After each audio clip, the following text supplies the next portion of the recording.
आप सभी को इस कार्यशाला में आप सभी का अभिनंदन है इस वैदिक गणित की द्वितीय कार्यशाला में।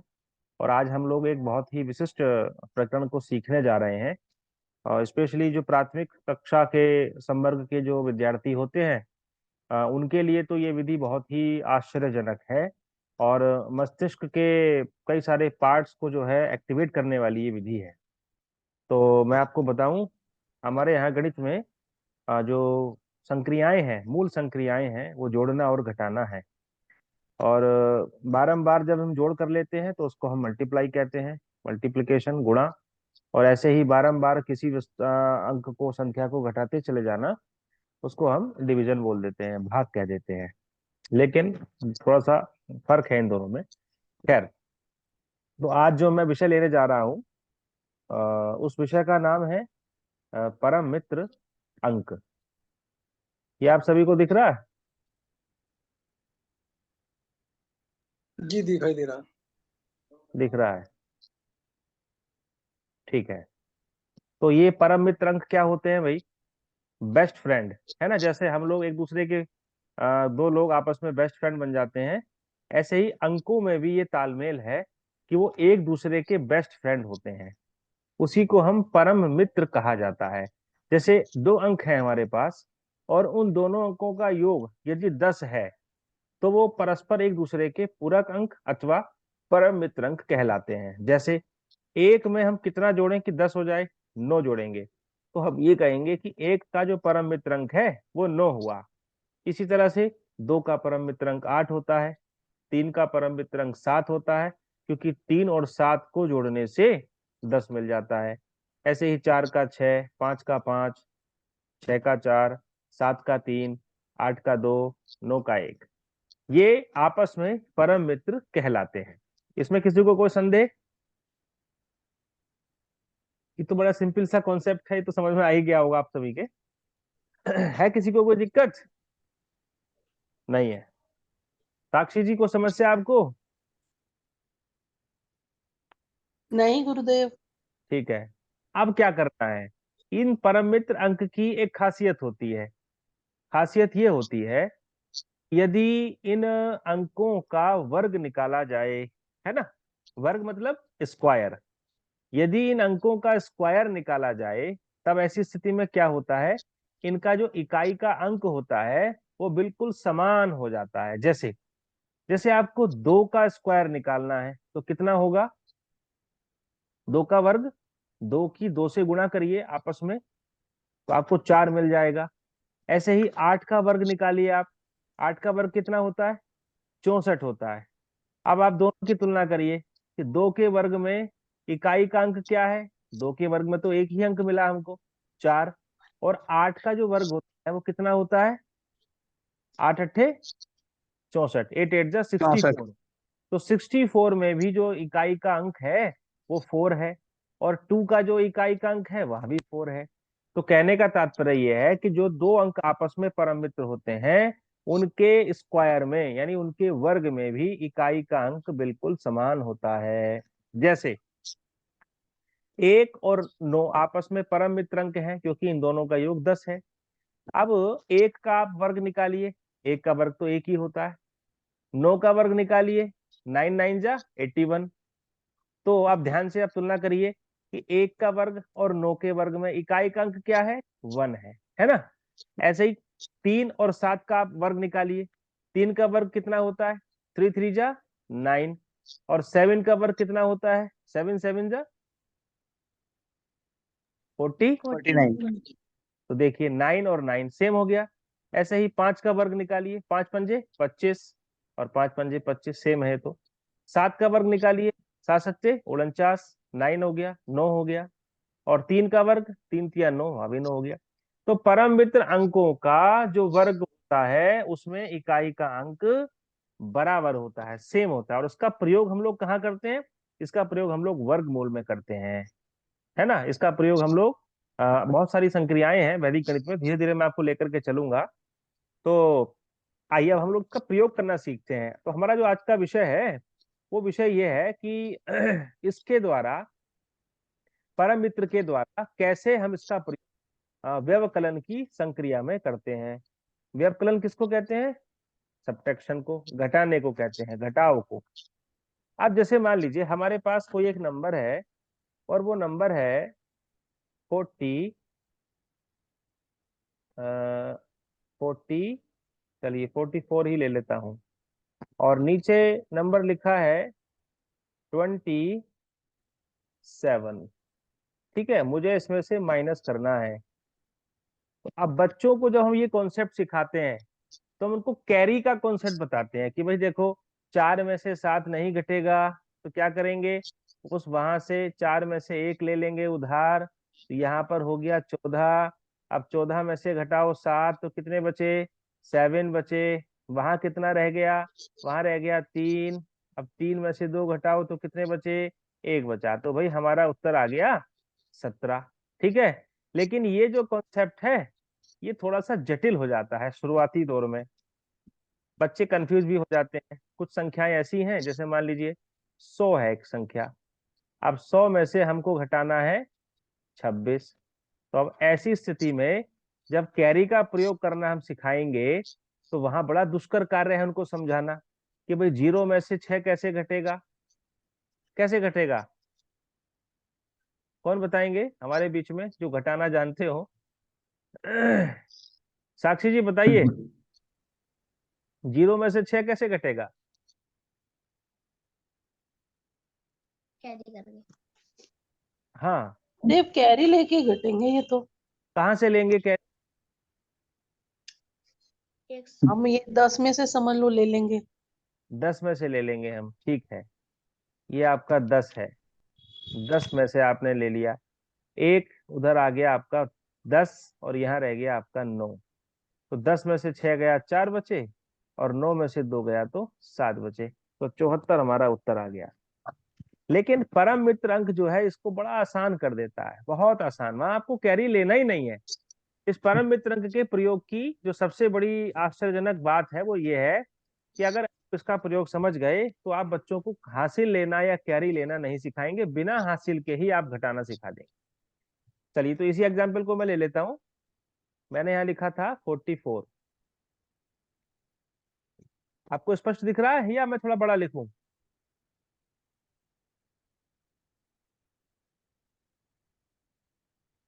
बताइए भाई। सही दिख रहा है। ठीक है, अब ये मैंने लिख दिया। अब देखिए, 4 में से 7 नहीं घट सकता है ना, 4 में से 7 नहीं घट सकता। तो मुझे ये बताइए 7 का परम मित्रंक क्या होता है? अभी आप लोगों ने पढ़ा, 3। 3 हुआ गुरुजी। 3 होता है। तो हाँ, तो वो जो 3 होता है ना, उस 3 को उस ऊपर वाले 4 में प्लस कर दीजिए। बताइए कितना मिल गया आपको? 7 हो गया गुरुजी। 7 लिख दीजिए यहाँ पर। ठीक है, और बगल वाले अंक के ऊपर एक डॉट लगा दीजिए ऐसे करके, इसको हम कहते हैं एकाधिक।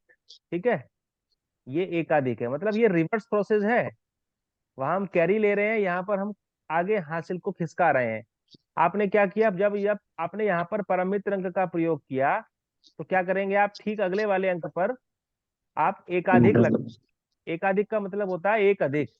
तो अब जिस अंक के ऊपर एकाधिक लगा हुआ है इसका मान कितना है? ये 3 हो गया अब ये। ठीक है, इसको हम पढ़ेंगे 2 एकाधिक, ऐसे करके इसको पढ़ा जाता है, इसको पढ़ा जाता है 2 एक।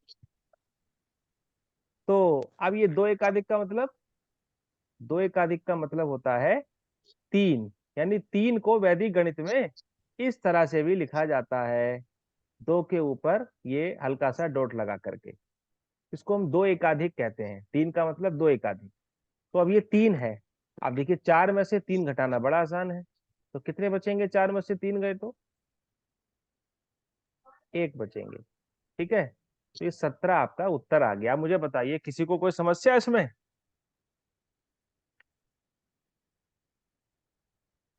नहीं गुरुदेव। इसमें किसी को कोई समस्या? नहीं नहीं, गुरुदेव। नहीं है, नहीं है, बहुत अच्छी बात है।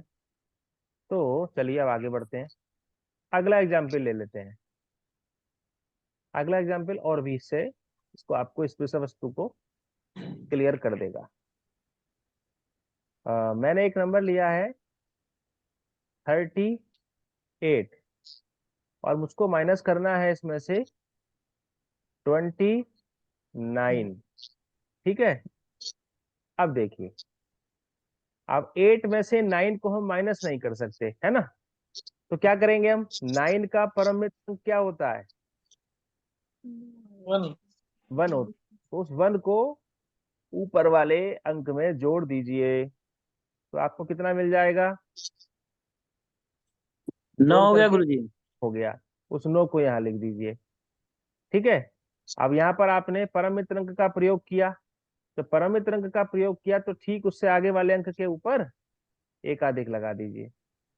ये हो गया 2 एकाधिक, यानी कि 3 हो गया एक, और ऊपर 3, तो 3 में से 3 घटाएंगे तो कितना बचेगा? 0 बचेगा। तो इस तरह से जब हमने 38 में से 29 को घटाया तो हमको 9 मिला। तो आपको विधि समझ में आई? गुरुजी बहुत मस्त विधि है, लेकिन 3 अंकों वालों में क्या होगा? अभी बिल्कुल आगे बढ़ेंगे, हम 3 अंकों की तरफ ही जा रहे हैं अब हम। ये भैया तक बताइए, पहले आपको यहाँ तक कोई समस्या आई? बहुत जबरदस्त है। मीनाक्षी वर्मा जी भी जुड़ चुकी हैं। ठीक है, अब मैं 3 अंकों की एक संख्या ले लेता हूं। मैंने संख्या ले ली है 345। अब इससे छोटी संख्या आप लोग बताइए। 274 कर लें गुरुजी। ठीक है, 274 लिख लेते हैं हम यहाँ। ये हमने 274 लिख दिया है। अब हम इसको माइनस करते हैं। देखिए, 5 में से 4 नहीं घटेगा, तो 4 का परम मित्र नहीं, 5 में से 4 तो घट जाएगा भाई, 5 में से 4 तो घट जाएगा, तो एक कितना? एक बचेगा, तो सीधा सीधा एक लिख दीजिए। अब आगे एकाधिक नहीं लगाएंगे, क्योंकि हमने यहाँ पर जो घटाव की प्रक्रिया की है वो बिना परम मित्र अंक के की है, इसलिए हम आगे एकाधिक नहीं लगाएंगे। अब 4 में से 7 घटाइए भाई, 4 में से 7 तो नहीं घटेगा, है ना? तो जब नहीं घटेगा तो 7 का परम मित्र क्या होता है? 3 हुआ 3। गुरुजी। अब उस 3 को ऊपर 4 में जोड़ दीजिए, तो कितना मिल गया आपको? 7। 7। उसको ऐसे लिख दीजिए। अब यहाँ पर परम मित्र का अंक का प्रयोग किया आपने दाई वाले अंक पर, तो सैकड़े वाले अंक आगे के ऊपर एकाधिक लगा दीजिए, 2 एकाधिक यानी कि 3। अब देखिए, 3 में से 3 गया, 3 में से 3 गया तो कितना बचा? 0 बचा। तो आपको जो उत्तर मिल गया वो 71 मिल गया। बताइए, विधि आपको अच्छी लगी? बहुत सुंदर विधि है। ठीक है, लेकिन अब अगर 74 की जगह 78 होता तो फिर क्या स्थिति होती? चलिए साहब, उसको भी ले लेते हैं अभी।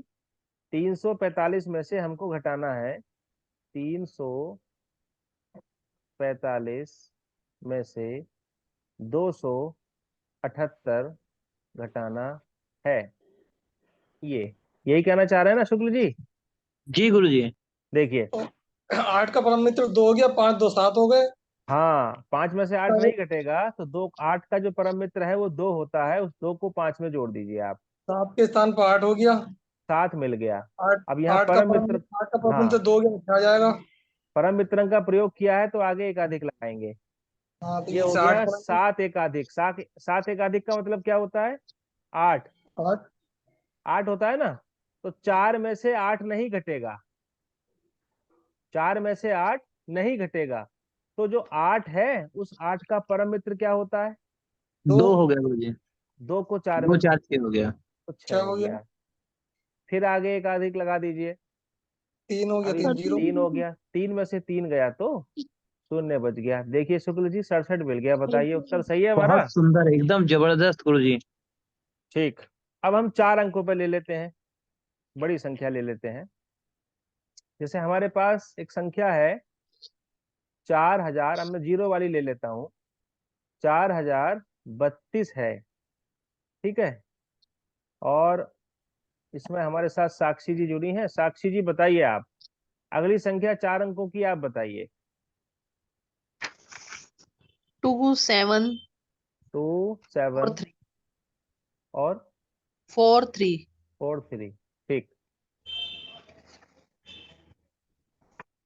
देखिए 2 में से 3 नहीं जाएगा, तो 3 का परम मित्र क्या होता है? 7। समझ हुआ गुरुजी। के जोड़ दीजिए, 7 और 2 9, 9 को नीचे लिख दीजिए। आगे एकाधिक लगा दीजिए क्योंकि परम मित्र का प्रयोग किया है। अब देखिए ये हो गया 4 एकाधिक का मतलब 5, 3 में से 5 नहीं जाएगा, तो 5 का परम मित्र क्या होता है? 5, है ना? तो 5 को ऊपर 3 में जोड़ दीजिए, 5 और 3 8, 8 यहाँ हो गया पर गुरुजी। दीजिए। फिर आगे एकाधिक लगा दीजिए, 8 एकाधिक लगा दिया। अब देखिए शून्य में से 8 नहीं जाएगा क्योंकि ये 7 एकाधिक है, तो शून्य में से 8 नहीं जाएगा, तो 8 का परम मित्र क्या होता है? 2 हो गया गुरुजी। तो 2 को शून्य में जोड़ दीजिए, तो क्या मिलेगा? 2 ही मिलेगा। फिर आगे आप एकाधिक लगा दीजिए 1 क्योंकि बच यहाँ गया। परम मित्रंक का प्रयोग किया। 2 एकाधिक का मतलब 3, अब 4 में से 3 गया तो 1 बच गया, है ना? 1 बच गया, तो ये 1289, 1289 हमारा आंसर है। ठीक है भैया, अच्छा लगा आप लोगों को? बहुत सुंदर गुरुजी। अति उत्तम, अति उत्तम। हाँ। Simple, very simple. अब क्या करते हैं, एक एग्जाम्पल ले लेते हैं। एग्जाम्पल पूछते हैं जो है मीनाक्षी वर्मा जी से। जी सर। बताइए। 2678। 2678। ठीक। एक दूसरा नंबर बताइए। 4000 अरे दो सौ 2000 में बीस से 4000 कैसे घटा लोगे भाई? हाँ सॉरी, 1220। 1220। आप कौन सी क्लास में पढ़ते हैं? सर 9वीं। 9वीं में पढ़ते हैं। गुड। अब देखिए 8 में से 0 तो ऐसे ही घट जाएगा, 8। 7 में से 2 भी ऐसे ही घट जाएगा, 5। 6 में से 2 भी ऐसे ही घट जाएगा, 4। 2 में से 1 भी ऐसे ही घट जाएगा, 1। ये आपके स्टैंडर्ड का तो सवाल नहीं हुआ भाई। क्या नाम है आपका? अर्नव। अर्नब भाई, कोई टिपिकल क्वेश्चन देना चाहिए था ना। गुरुजी 1220 की जगह 1799 कर लिया जाए। चलिए ऊपर का नंबर बोलिए पहले। अब तो वो भूल गया मिटने से। हाँ 2678। जी, 1799 कर लिया जाए गुरुजी।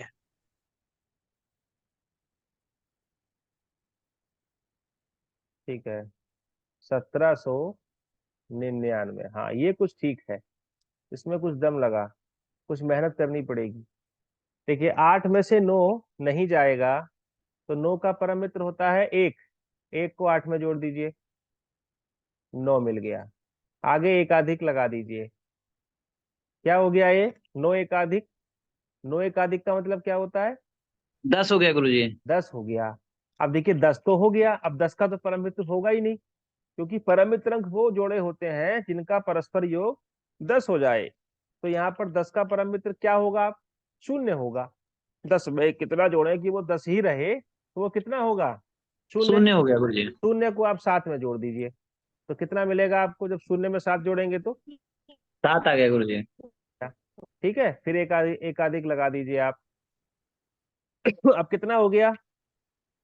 7 एकाधिक का मतलब 8 हो गया गुरुजी। 8।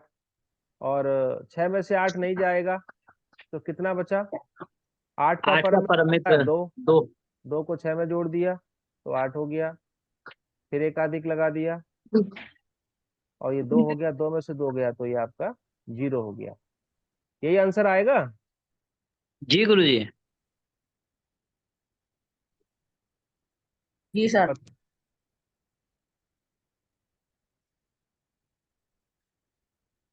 आज का जो टॉपिक था हमारा ये परम मित्र को लेकर के था, और मैं उम्मीद करता हूँ आप लोगों को ये विषय वस्तु बड़े ही अच्छे ढंग से स्पष्ट हो गई होगी।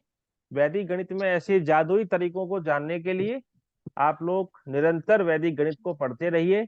हम सरल से कठिन की ओर बढ़ेंगे।